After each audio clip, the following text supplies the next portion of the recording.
I'm going to say something that is going to sound completely wrong to most people who have spent their lives trying to be financially responsible. Having less money sitting in your bank account is one of the strongest signals that you are building real wealth, not saving less, not spending more, not being careless or reckless with what you have earned. Actually having less money visible in your bank and doing it on purpose, with full awareness, is one of the most reliable markers that separates people who look wealthy from people who actually become wealthy. I know how that sounds. And if your instinct right now is to close this video because you have spent years trying to save more, not less, I completely understand that reaction. Because everything you have been taught points directly in the opposite direction. But stay with me for just a moment. Picture someone we will call Marcus. Marcus is 42 years old. He earns $95,000 a year. He drives a sensible car, cooks at home most nights, and does not blow money on luxury vacations or impulse purchases. His bank account almost always shows somewhere between $22,000 and $28,000. He feels safe when he sees that number.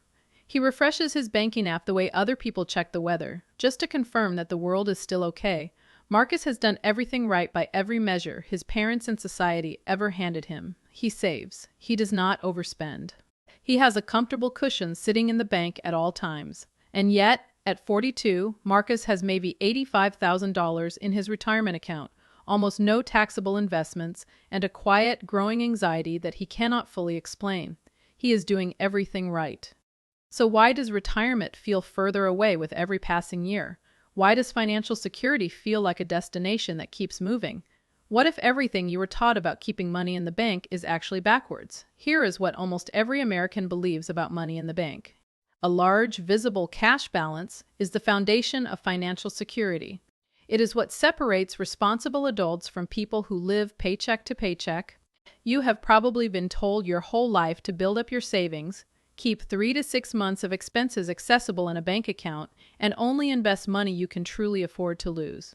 Your parents probably said it. Your first financial advisor probably echoed it. The cultural message around money in America is nearly unanimous on this point. Cash in the bank equals safety, and the more of it you have, the more responsible and secure you are. There is real, honest logic in this belief, and it did not come from nowhere. The generation that lived through the Great Depression watched money tied up in banks, investments, and real estate simply vanish overnight. The cultural memory of watching neighbors lose everything burned a deep truth into the American psyche. Visible, accessible cash is the one financial asset that cannot be taken from you in a crisis. That lesson traveled through families like genetic code, passed from grandparents to parents to children as financial wisdom. Save your money. Keep it where you can see it. Never trust something you cannot hold. By the time it reached our generation, that survival lesson had hardened into common sense. It was no longer questioned. It was just the truth. And statistically, most Americans are following some version of this belief. According to the Federal Reserve Survey of Consumer Finances, the median American household holds a meaningful portion of its financial assets in cash or near cash accounts. Checking accounts, savings accounts, money market accounts. Financial behavior surveys consistently show that Americans prioritize visible liquidity above almost any other financial metric. The feeling of cash accessible on demand ranks at the top of what people consider financial safety. This belief is so deeply embedded in the American financial mindset that challenging it feels almost irresponsible. And before I challenge it, I want to honor it. It made sense. It kept families fed during bad economic periods. It was not foolish. It was survival logic passed down by people who were trying to protect you. But here is the problem. Survival logic and wealth-building logic are two completely different operating systems. They run on different assumptions, produce different outcomes, and require entirely different behaviors. Confusing one for the other is costing millions of Americans something they can never recover: time. Here is the first crack in the foundation of conventional wisdom. The Federal Reserve regularly publishes data on household wealth broken down by income and wealth percentile. When you actually examine the financial portfolios of the wealthiest American households, the top 10%, the top 5%, something important jumps out. Their percentage of total net worth held in cash is remarkably small. Financial researchers and advisors who work with high net worth clients consistently find that the wealthy maintain a very thin layer of liquid cash, typically around 1 to 2% of total net worth. The rest is deployed: equities, retirement accounts, real estate, business ownership, taxable investment accounts. Now compare that to the bottom half of American households by wealth, where cash and bank deposits represent a dramatically higher proportion of total assets. So sit with this question for a moment. If keeping money in the bank is the foundation of financial security, why do the least wealthy American households hold the most cash relative to their total assets? And why do the wealthiest hold the least? If cash equals safety, shouldn't the people who need safety the most, the wealthy, be hoarding the most of it? The numbers say the opposite. And that inversion is not an accident. Now let me show you the exact mechanism that explains this entire pattern. The real reason that having less money in your bank account can be a wealth signal has nothing to do with recklessness and everything to do with deployment. People who are actively building wealth have sent their money somewhere better. They took the cash that was sitting idle in a checking account earning almost nothing, and they put it to work. They moved it to a 401k, a Roth IRA, a taxable brokerage account invested in low-cost index funds or equity in income, producing real estate. Their bank account looks lean not because they are struggling, but because their money is not sitting still. It is working, compounding, growing, and it is doing all that invisibly, which is why most people looking at the bank balance alone would completely misread the picture. There is a concept in investment management called cash drag. Every dollar sitting in a regular checking or savings account earning near zero interest is experiencing cash drag. It is dead weight that is actively pulling down your overall wealth trajectory. The FDIC publishes national average savings account rates, and for a standard savings account at a traditional bank, that rate has typically hovered around 0.4 to 0.5% annually.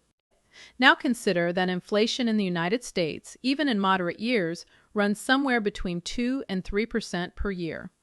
The math here is brutal and simple. Your bank balance says the same number 12 months later, but the real purchasing power of that balance, what it can actually buy you in goods, services, and security, has quietly shrunk. You did not lose money in the dramatic way that keeps people up at night, but you lost something every single day, silently and without any alarm going off. Now contrast that with what deployed money does. The S&P 500 has delivered approximately 10% in average annual returns on a nominal basis across long historical periods, roughly 7% annually when adjusted for inflation. That 7% real return is not guaranteed in any given year, but over 10, 15, or 20 years, the historical record is consistent and well documented. So every year, a dollar sits in a traditional savings account instead of being invested in a broad market index fund. The opportunity cost is somewhere between 6 and 8 percentage points of real return. On $20,000, that opportunity cost $1,200 to $1,600 in foregone growth per year. And because compounding is exponential, that gap does not stay flat, it accelerates. After 20 years, the difference between $20,000 sitting in a traditional savings account at 0.5% versus $20,000 invested and compounding at 7% is not a modest difference. The savings account gives you roughly $22,200. The investment account gives you approximately $77,400. The same $20,000. The same 20 years. A gap of over $55,000 from one decision about where the money belongs. So when you look at someone whose bank account balance looks lean and you assume something is wrong, you may be looking at the portrait of someone who has already made this transfer. Their money left the waiting room. It went to work. Their bank balance is not a measure of their wealth. It is the narrow channel through which their paycheck flows on its way to somewhere productive. The bank account is the hallway. The investment accounts are the house. The reason most people never make this shift is not lack of intelligence or access to information. It is psychology. Deeply documented, scientifically studied human psychology. The Nobel Prize-winning behavioral economists Daniel Kahneman and Amos Tversky established through decades of research the concept of loss aversion, the well-documented finding that the psychological pain of losing a dollar is approximately twice as powerful as the pleasure of gaining a dollar. This is not a personality flaw. It is the wiring of the human brain, shaped by tens of thousands of years of survival instincts, and it has a very specific effect on financial behavior. When a brokerage account drops $600 on a volatile market day, that drop registers in your brain as a real, present, painful loss.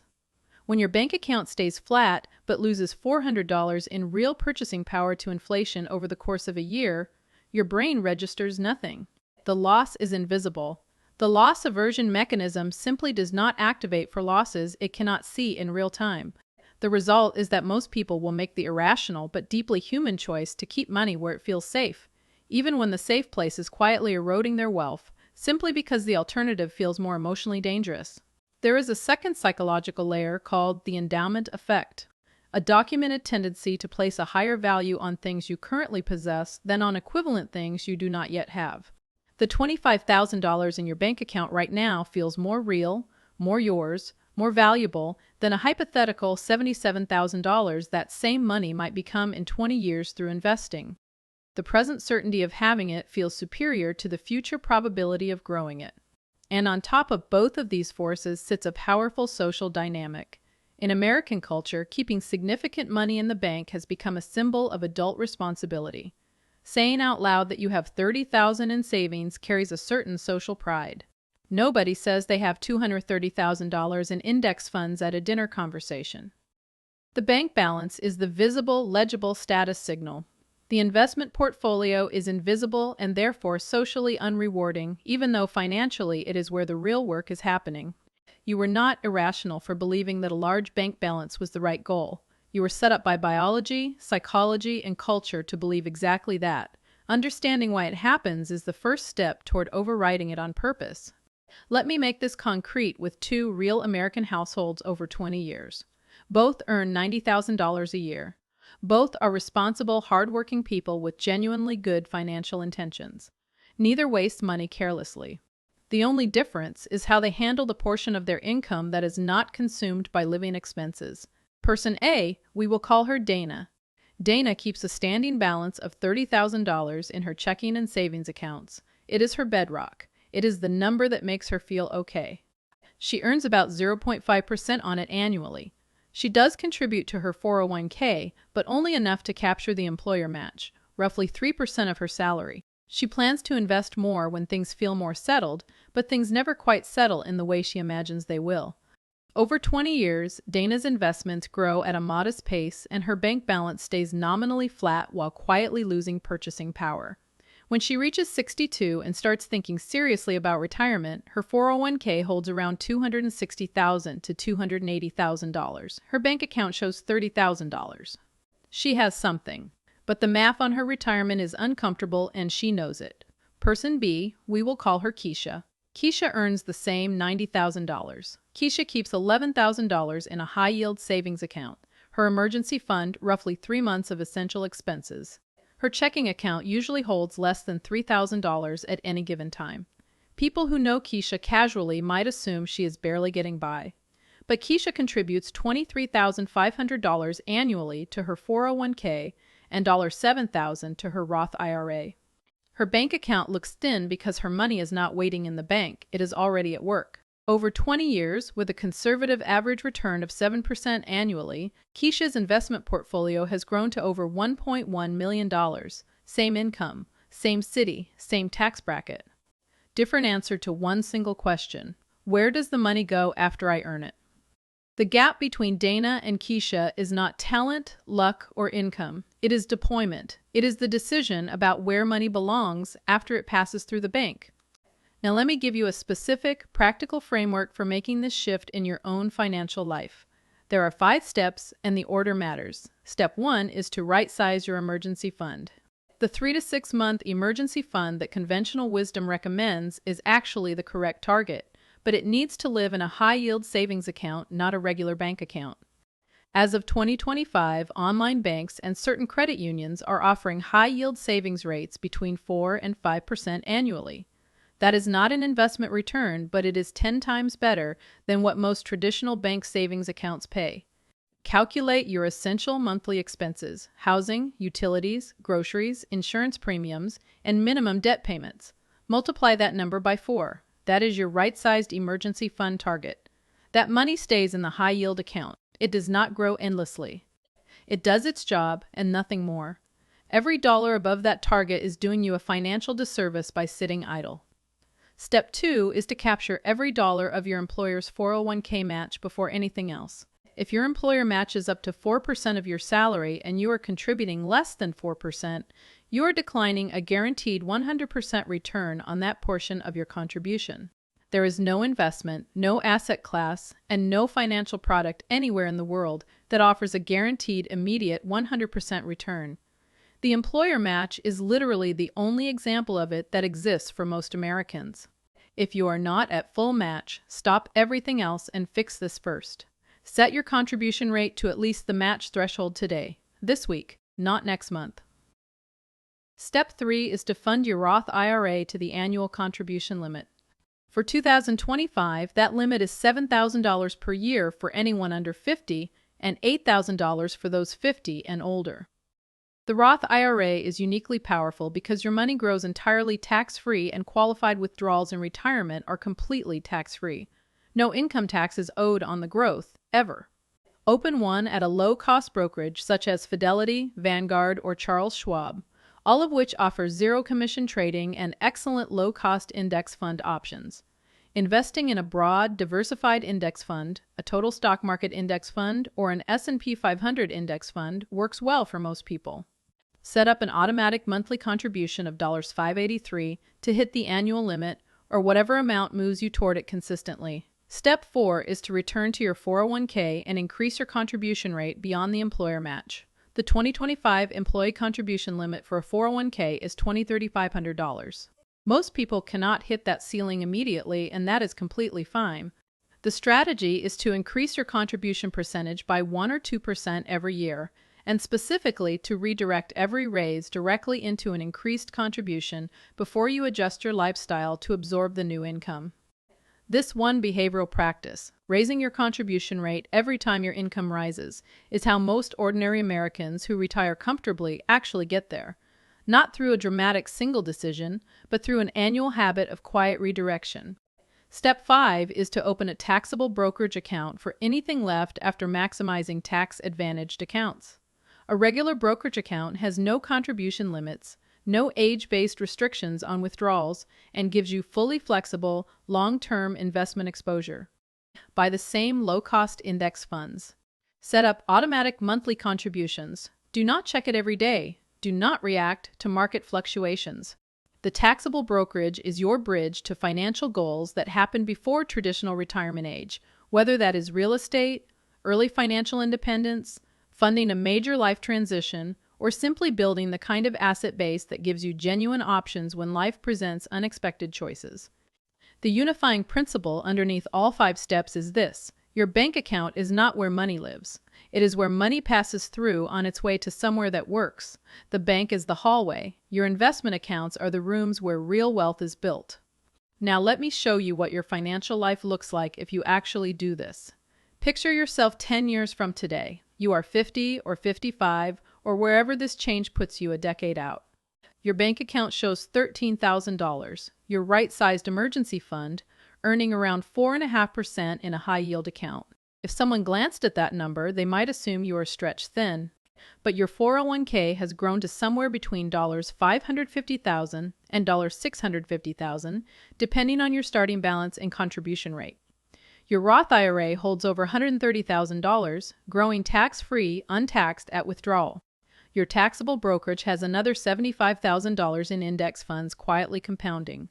Your total investable net worth is approaching $850,000 and climbing. The math on your retirement is no longer uncomfortable. It is, for the first time, genuinely reassuring. You do not need to work until 70. You have real choices. That is what a lean bank account paired with fully deployed investment accounts actually looks like from the inside. Now picture the alternative. Picture arriving at that same age with $30,000 or $35,000 sitting in a traditional savings account because it always felt safer to keep it there, while your investment accounts hold a fraction of what they could have. The retirement projection math is painful and hard to look at directly. The gap between where you are and where you need to be is large enough that it changes the decisions you have to make about work, about timing, about everything. The money that felt safe in the bank did not protect you. It just made you feel protected while the real opportunity compounded silently elsewhere for someone else. Here is the single most important truth this video has been building toward. A lean bank balance is a wealth signal only when that money has moved somewhere better. The goal is not emptiness, it is deployment. An intentionally lean bank account paired with growing working investment accounts is not a sign of someone who is struggling. It is the financial portrait of someone who actually understands how money compounds over time. The action step that matters most this week is simple. Calculate your right-sized emergency fund. If you do not have a high-yield savings account, open one today. It takes about 10 minutes online. Then set up one automatic investment transfer, even if it is $200 a month to start. Make your bank account the hallway it was always meant to be. The house is being built somewhere else. Go build it.